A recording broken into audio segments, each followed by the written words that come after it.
In the grand hallowed halls of Georgetown University, a confrontation unfolded that would reverberate through the corridors of American power for months to come. It began with a pointed inquiry directed at Congresswoman Alexandria Ocasio-Cortez regarding her recent travel itinerary. The Speaker of the House, Mike Johnson, noted that she had opted to fly first class from New York City to San Francisco just the previous month, a journey totaling approximately 2,900 miles. This flight was taken so that she could deliver an address at a climate conference centered on the dire necessity of banning private aviation and drastically curtailing commercial air travel. Johnson asked if she could offer an explanation for this apparent contradiction between her public advocacy and her personal behavior. His voice, characterized by a slight and remarkably calm Louisiana drawl, carried clearly to the front of the stage. As he stood at the rear of the auditorium holding a digital tablet, Ocasio-Cortez remained silent, her attention captured by the document he had placed on the table before her. Even for those seated 20 rows back, the evidence was undeniable on the large projection screen behind the Congresswoman. It was an American Express statement detailing a $1,427 charge for Continental Airlines Flight 1847, traveling from JFK to SFO in first class, highlighted prominently in yellow. The 1,500 students and faculty members in the Gaston Hall Auditorium sat in stunned silence. They had assembled for a climate leadership forum to hear about the Green New Deal, climate justice, and the generational mission to save the planet. Many had been waiting in line since 4 p.m. and had greeted her arrival with enthusiastic chants. They had not anticipated the Speaker of the House appearing in person to present literal receipts of her expenditures. Ocasio-Cortez immediately characterized the move as a privacy violation. When she questioned how he had obtained her credit card information, Johnson clarified that the data was sourced from her own public congressional financial disclosures, which she was legally required to file with the House Ethics Committee. He then transitioned to another document, this one bearing a federal letterhead, regarding her personal vehicle. He complimented her $89,000 Tesla Model S, noting its speed and beauty, before asking if she was aware of the specific origins of the lithium used in its batteries.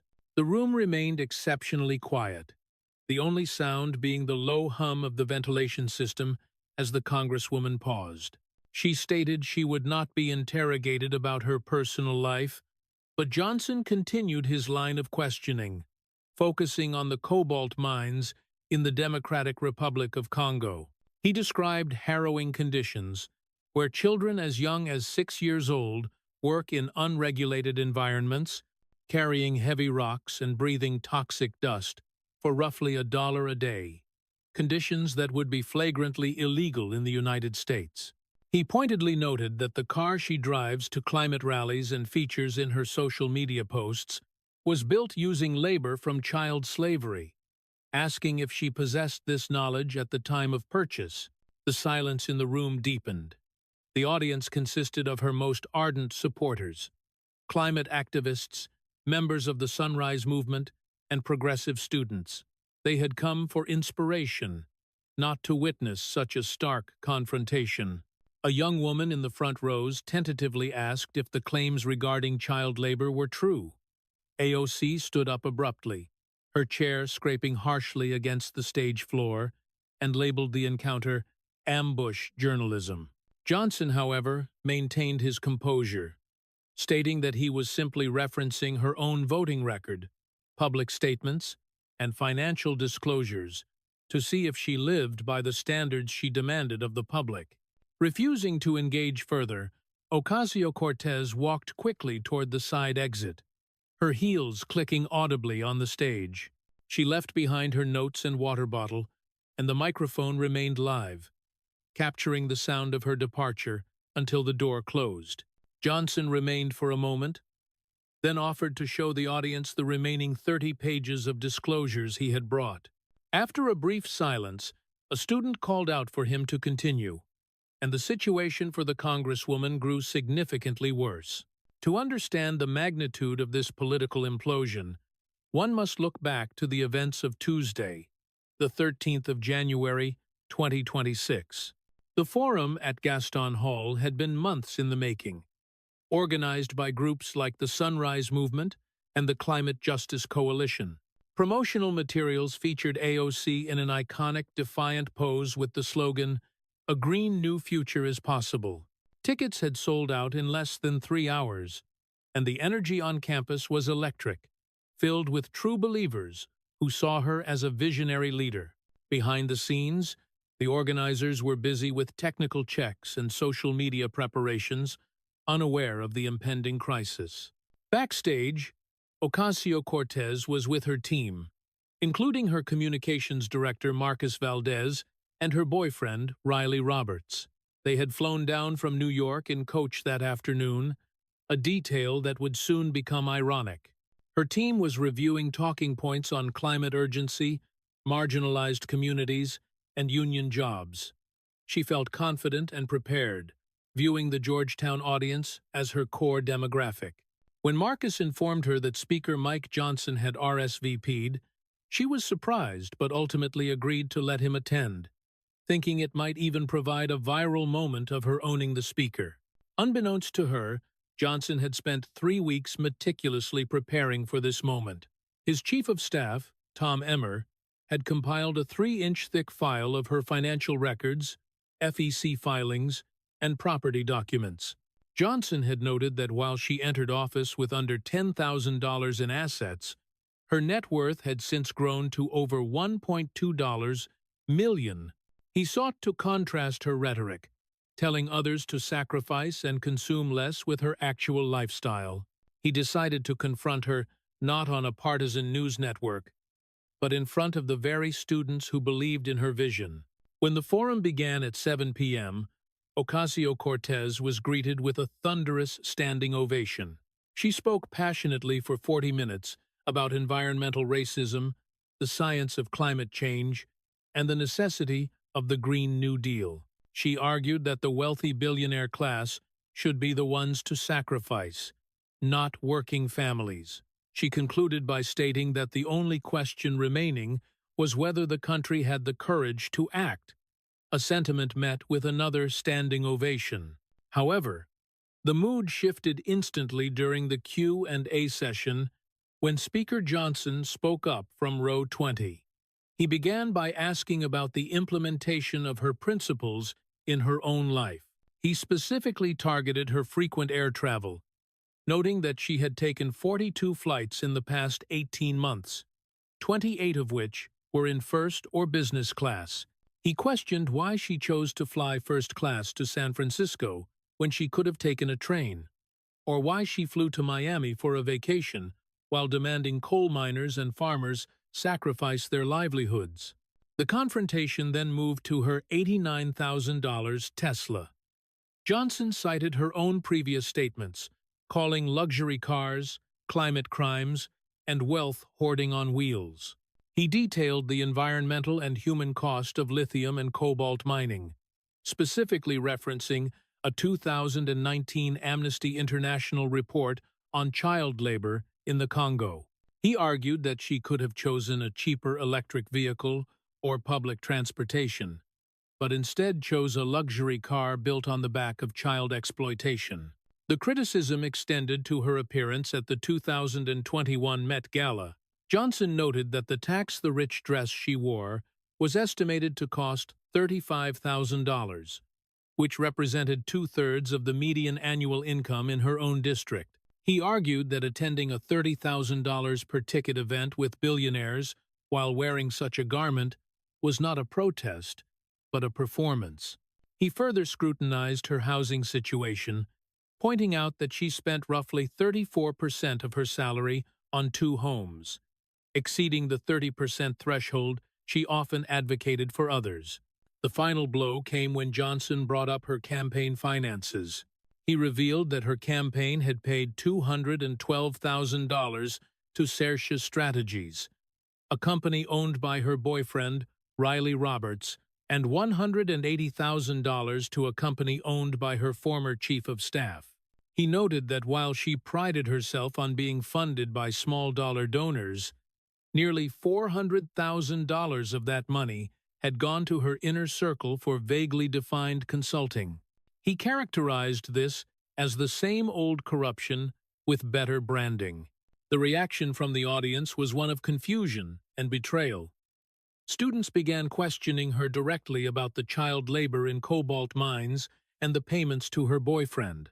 AOC's responses were viewed as evasive, and the energy in the room turned from adoration to disappointment.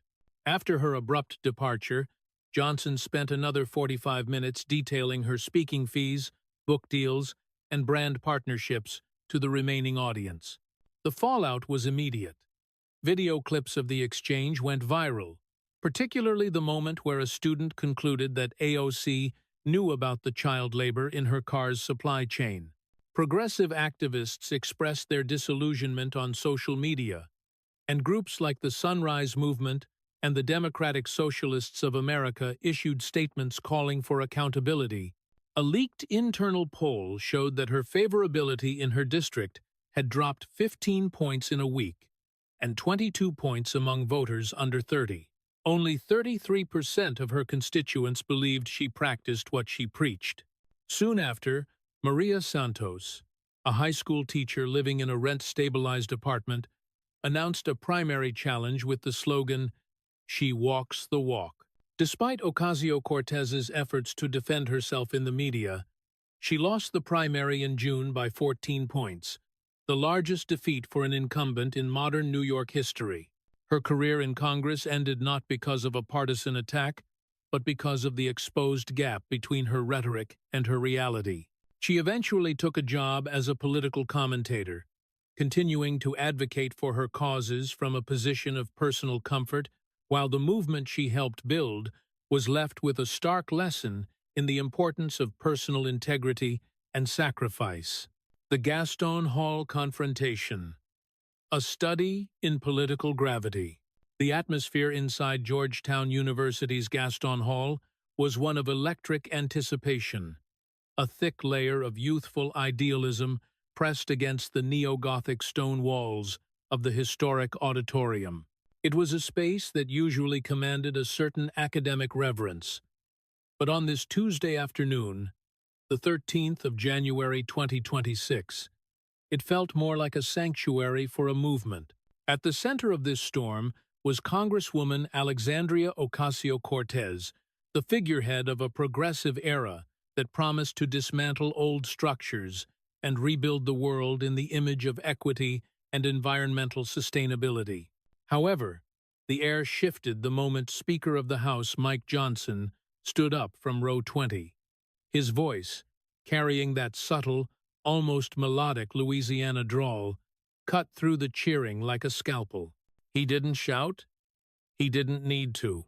He simply asked the Congresswoman to explain her recent travel choices, specifically a first-class flight from New York to San Francisco, a nearly 3,000-mile journey, taken to speak at a conference about the urgent necessity of banning the very luxury travel she had just enjoyed.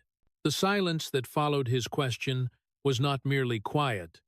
It was heavy, a vacuum of sound that seemed to suck the oxygen out of the room.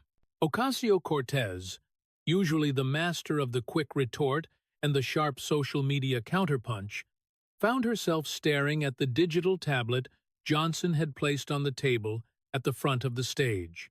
The projection screen behind her, which had only moments ago been displaying hopeful slogans about a green future, now broadcasted the stark reality of her American Express statement.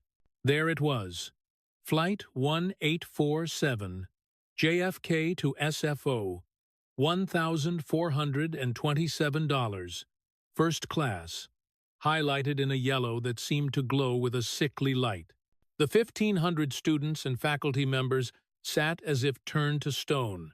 They had waited for hours, some since the early afternoon, to hear a message of sacrifice and systemic change. They had not come to see the Speaker of the House, perform a forensic audit of their hero's life in real time. Johnson's demeanor was maddeningly polite. He leaned into the microphone with a conversational tone, treating the high-stakes interrogation like a casual chat between colleagues. When Ocasio-Cortez finally found her voice, it was brittle and defensive, immediately pivoting to the defense of privacy. She questioned the legality of his access to her records, but Johnson was ready. He reminded her, and the audience, that these were public congressional financial disclosures documents she was legally bound to file under the Ethics in Government Act. He wasn't a hacker, he was a reader. He moved then to the next piece of evidence, a thicker document that felt more like a legal indictment than a briefing paper.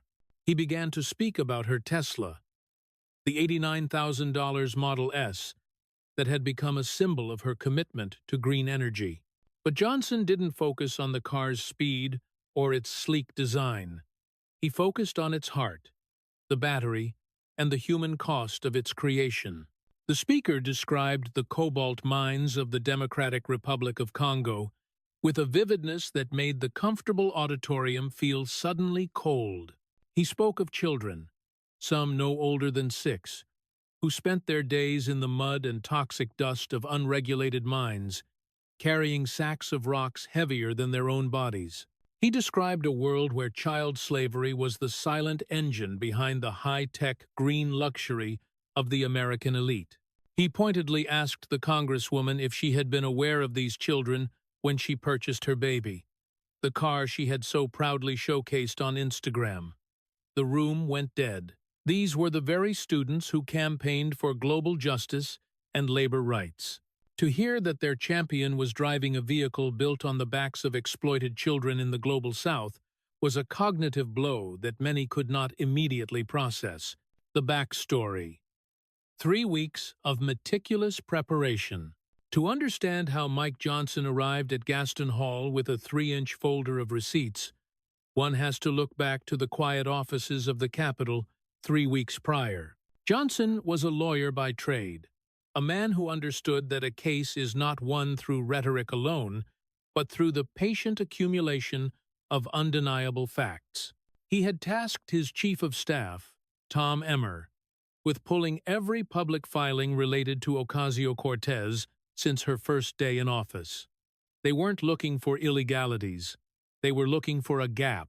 They were looking for the distance between the image of the Bronx bartender, fighting the establishment, and the reality of a woman who had, over several years, become a quintessential member of the very elite she criticized. The research revealed a fascinating evolution. When Ocasio-Cortez first arrived in Washington, her assets were negligible, less than $10,000. She was the everywoman, but by early 2026, her net worth had climbed toward the $1.2 million mark.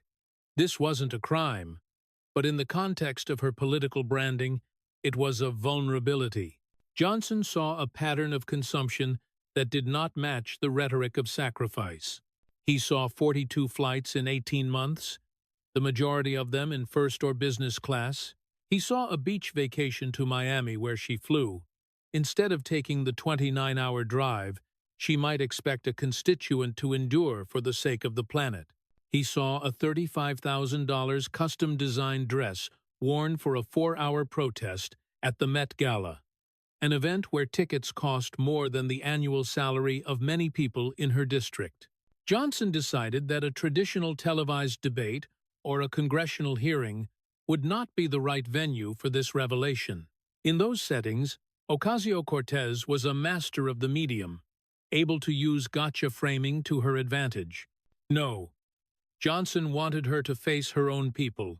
He wanted the students who had knocked on doors for her, the activists who had donated their $27, and the true believers who saw her as the last honest person in Washington to be the ones to witness the unveiling. He used university policy to secure his seat, knowing that any elected official had the right to attend. He arrived at Georgetown not as a conqueror, but as an observer with a folder full of truths. The rhetoric of the Green New Future. Earlier that evening, before the confrontation began, the atmosphere in Gaston Hall had been nothing short of celebratory. The student organizers from the Sunrise Movement and the Climate Justice Coalition had spent months preparing for this forum. For them, Ocasio-Cortez was the architect of their future. The posters plastered across the campus AOC, in her iconic, resolute pose, promised a green new future. When she finally took the stage at 7 p.m., the standing ovation lasted for several minutes. She looked every bit the modern leader, wearing a forest green blazer that signaled both her professional status and her environmental commitment. Her speech was a masterclass in progressive oratory. She spoke with a fluency that suggested a deep, personal connection to the science and the sociology of the climate crisis. She spoke about environmental racism, about the disproportionate impact of pollution on poor communities, and about the Green New Deal as the only viable path to survival. She moved the audience to tears and cheers in equal measure, arguing that the cost of inaction far outweighed the cost of the transition. She was particularly sharp when attacking the billionaire class, the private jet and yacht owners who she claimed were driving the planet to the brink of destruction. "This isn't about individual choices," she told the enraptured crowd. "It's about systemic change. We cannot recycle our way out of this. We need to hold the corporations and the ultra-wealthy accountable. They are the ones who must sacrifice." It was a powerful message, one that resonated deeply with a generation that felt the weight of the future on their shoulders. She concluded her remarks with a call to courage, a sentiment that brought the entire room to its feet in a second, even louder standing ovation. At that moment, she was at the height of her power, surrounded by her most loyal followers, in a venue that felt entirely safe. The interrogation, from policy to personal choice. When the Q&A session began, hands shot up across the room. Maya Chen, the student moderator, looked for a student to begin, but the voice from the back of the room intervened. Mike Johnson stood up, and the momentum of the night shifted instantly. He thanked the Congresswoman for her passionate talk, but immediately steered the conversation toward implementation. He asked the simple but devastating question, "How are you implementing these principles in your own life?" The pivot from abstract policy to personal behavior caught Ocasio-Cortez off guard. She attempted to provide a standard answer about living consistently with her values, but Johnson was already moving through his notes. He brought up the San Francisco flight, comparing the $1,427 first-class ticket to a coach fare or the lower-emission train option. He dismantled the congressional obligation defense by pointing out that she had the 6 days required for a train journey but chose not to use them. He was highlighting a choice, the choice of luxury over the very sacrifice she demanded of the public. Then came the car. The Tesla Model S was not just a vehicle in this debate. It was a microcosm of the entire controversy. Johnson quoted her own words back to her, calling luxury cars, climate crimes, and wealth hoarding on wheels. He forced her to confront the reality of the lithium and cobalt supply chains. The technical details, the 500,000 gallons of water per ton of lithium, the 22 pounds of cobalt in the battery added a layer of undeniable fact to the moral argument. The revelation of child labor in the Congo was the turning point. It transformed the debate from one about carbon footprints into one about fundamental human rights and the ethics of consumption. The audience, which had started the night with cheers, was now a sea of furrowed brows. Students began checking their phones, verifying Johnson's citations of the Amnesty International reports. The rustle of verification filled the room, a sound more damaging to a politician than any booing. When a young woman asked if the claims were true, AOC's ambush journalism defense fell flat. The students weren't interested in the politics of the confrontation. They were interested in the truth of the accusation. They wanted to know if their leader was driving a car built by children while telling them their parents' old Hondas were the problem. The Met Gala and the performance of protest. Johnson did not stop at the car. He moved to the cultural symbols of her brand, specifically the 2021 Met Gala. He addressed the Tax the Rich dress, a garment that had been celebrated as a bold piece of political fashion. But Johnson reframed it as a $35,000 custom luxury item worn to an event where tickets cost $30,000, a price point completely inaccessible to the very people in the Bronx and Queens she represented.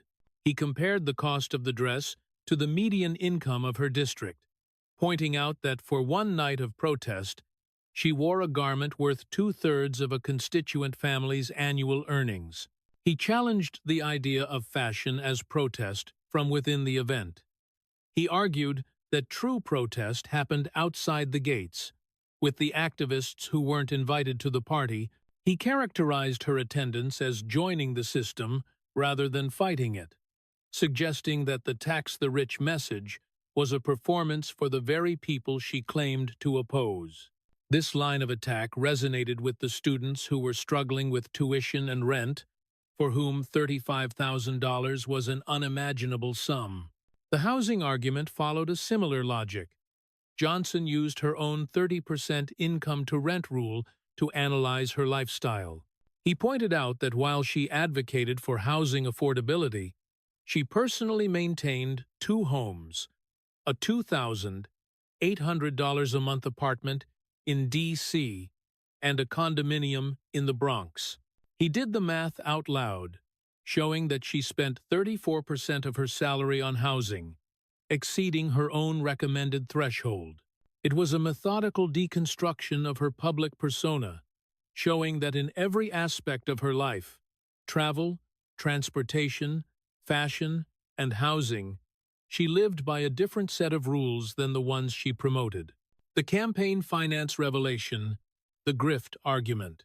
The final, and perhaps most damaging, part of Johnson's presentation concerned the one thing that politicians usually guard most closely: their campaign finances. He brought out the FEC reports, the official filings that detailed how her millions of dollars in small donations were actually spent. He focused on a company called Sarsa Strategies, which had received $212,000 from her campaign for consulting. He then revealed the owner of that company, Riley Roberts, her longtime boyfriend. The room erupted. The idea that a campaign funded by $27 donations from working-class people was being used to pay a significant 6-figure sum to the candidate's partner was a bridge too far for many. Johnson didn't call it illegal. He called it a grift. He pointed out that her campaign already had a full staff of communications and digital directors, raising the question of what unique services the boyfriend's company provided. He also highlighted payments to her former chief of staff's company, building a narrative of a new boss who acted just like the old one, using donor money to enrich a small, personal circle. This was the moment the pure image of Ocasio-Cortez truly shattered. She had built her career on being different, on rejecting corporate PAC money and being beholden only to the people. But Johnson's reading of the FEC reports suggested a different reality, one of vaguely defined consulting fees and personal enrichment. He told her, and the audience, that she wasn't a socialist revolutionary. She was just younger and better at Instagram, playing the same corrupt game with a more modern aesthetic. As the echoes of the heavy auditorium doors faded into the silent, stone hallways of Georgetown, a new and far more relentless noise began to build across the digital landscape. Within a mere hour, the carefully curated image of the progressive movement's leading light began to dissolve under the weight of 1,500 smartphones. The footage of the confrontation was not broadcast by the major networks or cable news outlets initially. It was a decentralized, grassroots exposure fueled by the very students who had originally come to cheer. Multiple angles of the same moment, the high-definition gaze of a generation that feels betrayed, were uploaded to every social media platform imaginable. The digital wildfire was instantaneous and absolute, and among the hundreds of clips, one 19-second fragment emerged as the definitive obituary of a political career. It featured Mike Johnson's calm, persistent inquiry regarding the child labor involved in the cobalt supply chain, and the Congresswoman's long, agonizing pause before she managed to utter a phrase about the complexity of supply chains. The student's sharp, final retort, "That's a yes," you knew was shared 20 million times in the first half-day alone. The second viral wave focused on the personal and financial implications of the campaign disclosures. The camera had caught a perfectly timed shot of Riley Roberts in the front row as the speaker announced the $212,000 payment to his consulting firm. The visible drain of color from his face and the way he looked down at his shoes became a symbol of the perceived grift that Johnson had described.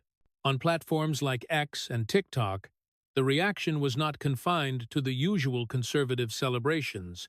The most damaging commentary came from the progressive accounts that had spent the better part of a decade defending every move the Congresswoman made. Longtime volunteers who had knocked on doors in the freezing rain of the Bronx expressed a profound sense of disillusionment, noting that while they were donating $27 at a time, nearly $400,000 of those collective funds were being funneled into a small circle of personal associates. By the end of the week, the institutional pillars of the progressive movement began to distance themselves from the controversy. The Democratic Socialists of America, an organization that had been instrumental in her initial rise to power, issued a carefully drafted, lawyerly statement.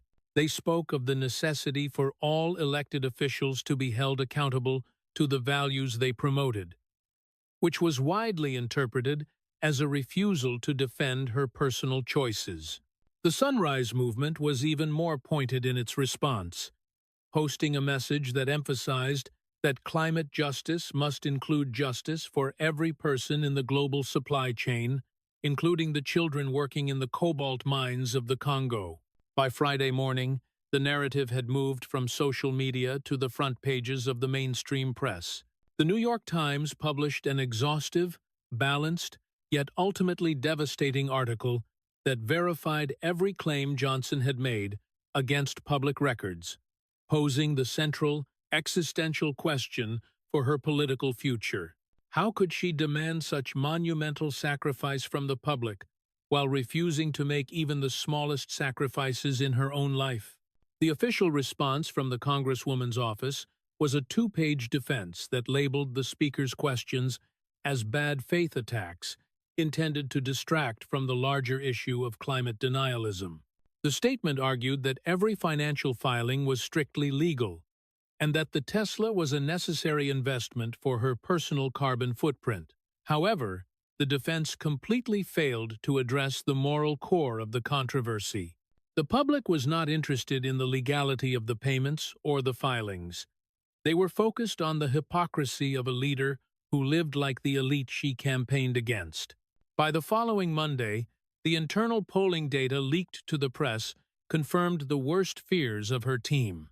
Her favorability in her own district had plummeted by 15 points in a single week, with a catastrophic 22-point drop among voters under the age of 30. When asked if they believed she genuinely represented working-class interests, the yes responses dropped to a mere 33%. This was a number from which very few political campaigns ever recover.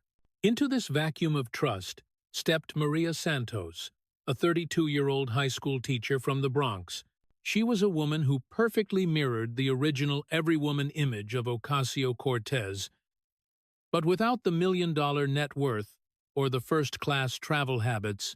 Santos lived in a rent-stabilized apartment, relied on the New York City subway for her daily commute, and earned a modest salary of $68,000 a year. Her announcement video was a stark contrast to the high-gloss production values of modern political media. Standing outside a public school, she spoke directly to the camera about the reality of working-class life. She noted that when she spoke of sacrifice for the climate or for social justice, she was speaking as someone who lived those sacrifices every day. Her campaign slogan, "She walks the walk," became a rallying cry that resonated across the district within days, and her video garnered 3 million views in its first 24 hours. As the primary campaign progressed through the spring of 2026, the contrast between the two candidates became the focal point of the national political conversation. Ocasio-Cortez attempted to regain her footing by appearing on various media outlets, including The View and Pod Save America, where she argued that she was being held to an impossible standard. She claimed that the complexities of modern political life necessitated certain comforts, and that her work for justice justified her lifestyle. But these arguments only seemed to reinforce the perception that she had become comfortable and out of touch.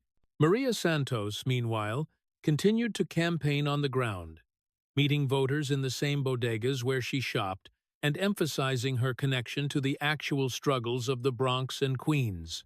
The betrayal felt by the progressive base was not something that could be smoothed over with professional media appearances. By the time the primary election arrived in June, the lead that Ocasio-Cortez had once enjoyed had completely evaporated. The polls showed her trailing by 8 points in May, but the final result was even more dramatic. She lost the primary to Maria Santos by a staggering 14 points, marking the most significant defeat for an incumbent member of Congress in modern New York history. Her concession speech was a brief and somber affair. She spoke of the external forces, the corporate interests, and the smear campaigns that she believed had aligned against her. Conspicuously absent from her remarks was any mention of the Tesla, the first-class flights, the campaign payments to her boyfriend, or the children in the cobalt mines. It was a speech that suggested she still did not fully grasp why her base had abandoned her. The political career of Alexandria Ocasio-Cortez did not end because of a grand conspiracy or a legislative failure. It ended because of the widening gap between her rhetoric and her reality. Once the mask of the pioneer for the people had been removed, the public saw a politician who had simply become part of the system she once vowed to destroy. 3 months after her defeat, she transitioned into a career as a political commentator, a role that offered a high salary and a comfortable life, but one that stripped her of the power to make law or represent the working class. She became a voice in the media, talking about revolution from a position of absolute comfort, while the movement she had helped ignite moved forward without her. The lesson of the Georgetown Auditorium remained as a stark reminder for all who seek to lead. If you demand sacrifice from others, you must be the first one willing to give something up. The anatomy of a political unraveling. The Met Gala and the housing paradox. The interrogation at Gaston Hall did not merely stop at transportation and mineral extraction. It moved into the very symbols of cultural status that Ocasio-Cortez had utilized to build her brand. Speaker Johnson turned his focus toward the 2021 Met Gala, an event that had once been a crowning moment of her fashion as protest strategy. He reminded the audience of the white gown emblazoned with "Tax the Rich" in bold red letters, a garment that had sparked 1,000 headlines.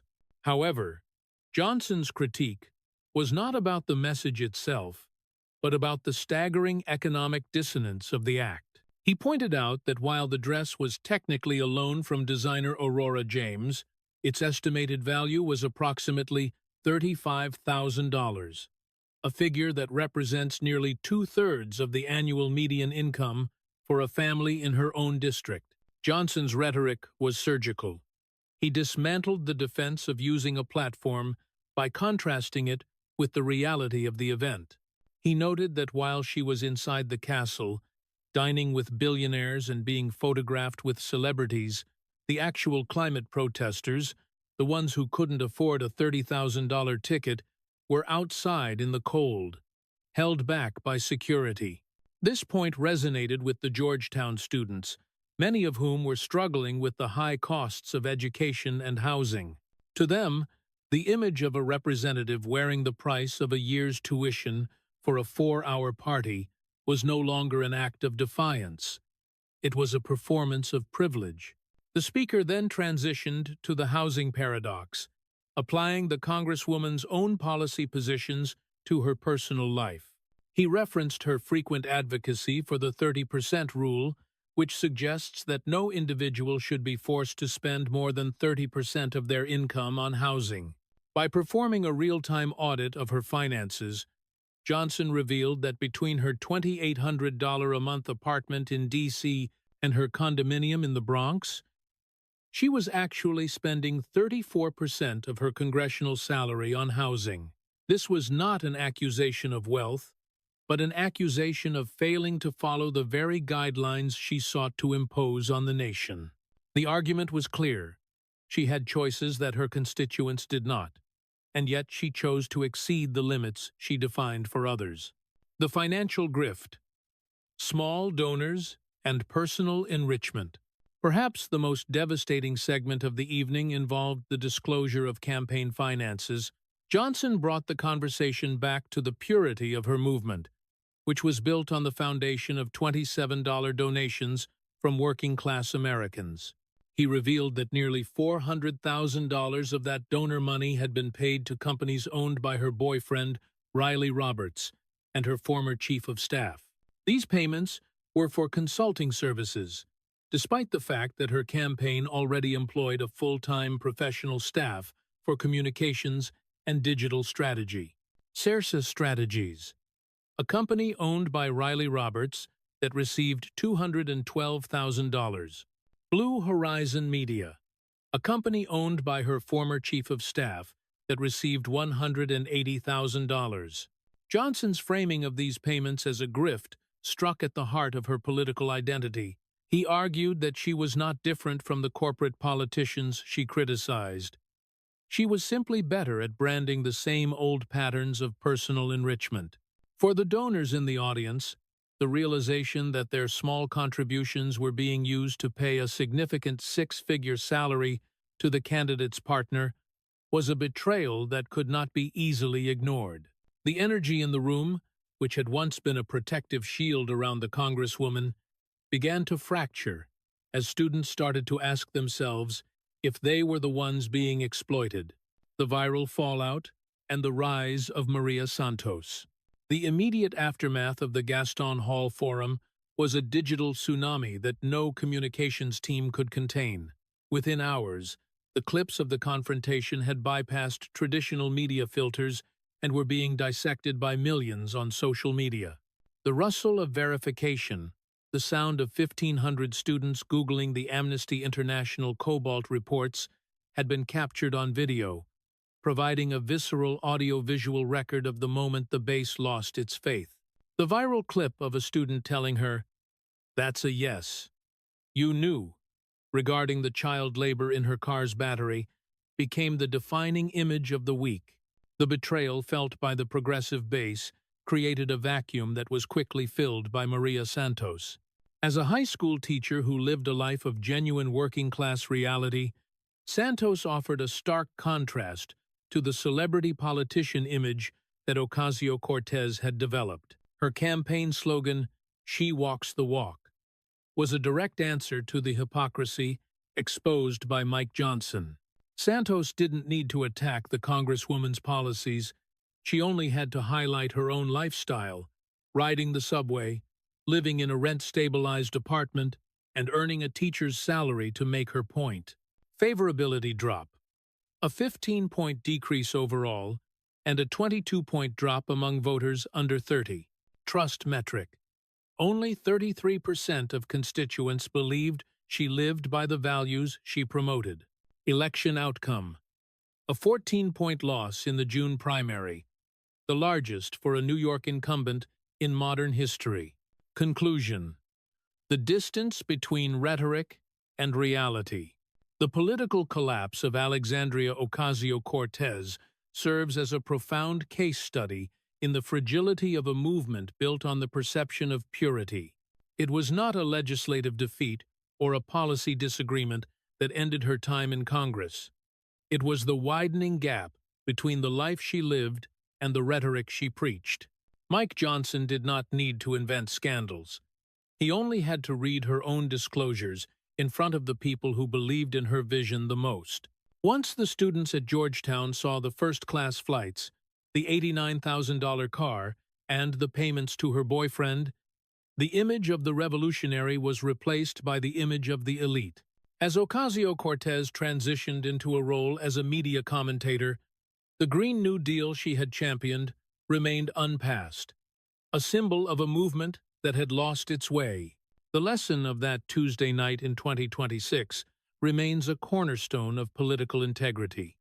If you are going to call for sacrifice, you must be the first one to step forward and make that sacrifice yourself. Hypocrisy is not something that can be debated away. It is a truth that, once exposed, changes everything.